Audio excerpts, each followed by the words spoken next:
Bonjour. À l'heure où notre argent est de plus en plus dématérialisé et où on nous incite fortement à ne plus avoir de liquide sur nous, et encore moins à faire de gros achats avec des espèces sonnantes et trébuchantes, comment ne pas sourire à l'écoute de ce petit texte de Paul Bénard, Le billet.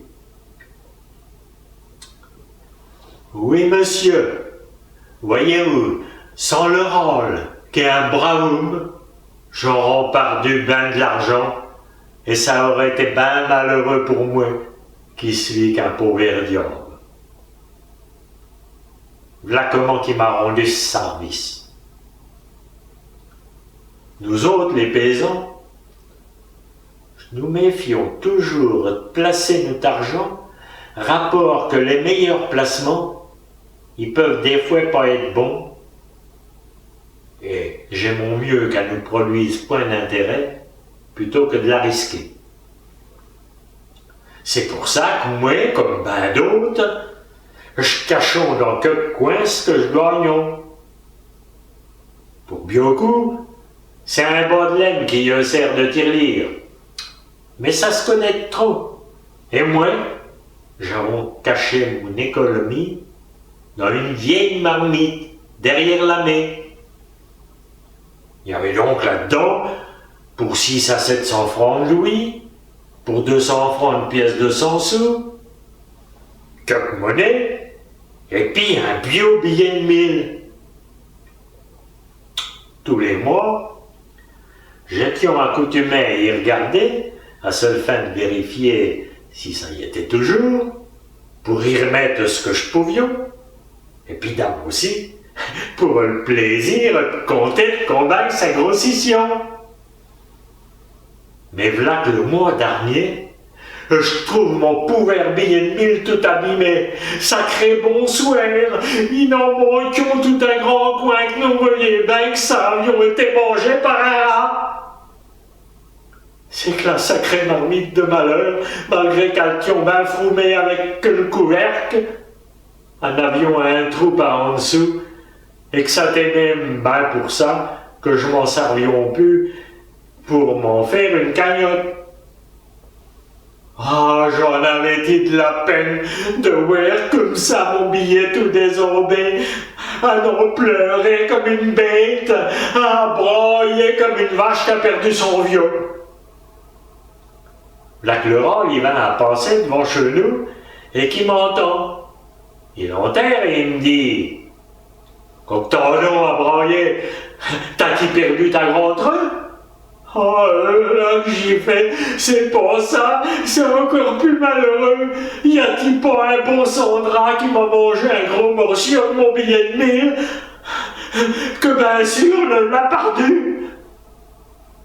Ah, faut pas te faire du mauvais sang qui répond. Il est peut-être encore bon, monteur le ouais. Le rôle, il est bien plus esprité que moi, et il s'y connaît bien pour ce qui est des affaires d'argent. Vu qu'il n'a été autrefois commis dans les ponts et chaussées. J'y fais voir le billet, il le regarde ben à l'envers, à l'endroit, et il dit: écoute donc, je peux rien te dire, mais si tu veux bien me le laisser, je vois demain à Blouet. Je le porterai à la Banque de France et je lui demanderai si on ne pourrait pas arranger cette affaire-là. Donc ça va comme ça, et il part le lendemain pour le Blouet avec mon billet.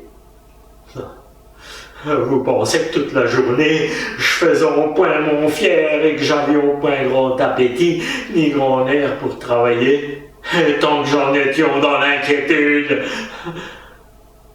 Enfin, là-dessus le coup des 6h30, mon le rôle qui arrive. L'air bien réjoui. Je me dis: allons, il y a du beau. Et du plus loin que je l'aperçois, j'y crois. Eh ben. Et lui, il fait une figure bien agréable et il réplique: ça va. Je le fais entrer bien vite, Et sitôt la porte fumée, il me tape un grand coup de poing à mi-pied et il s'écrie. Ah, sacré bonhomme, va!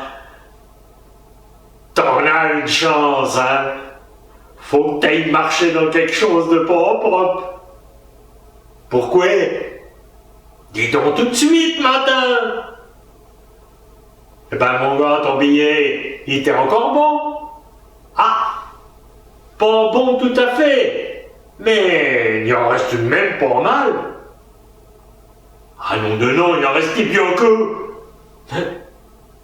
Dame oui, t'auras, ils en avions mangé que pour 200 francs. Tiens, là les 800 francs de restants qu'ils m'ont donné à la banque. Ah, le vieux camarade, je te l'ai embrassé plus fort que ma femme le jour de ma noce. Et je l'ai emmené au caboulot. Je tampon, et j'y ai payé un fameux dîner. Ha ha ha.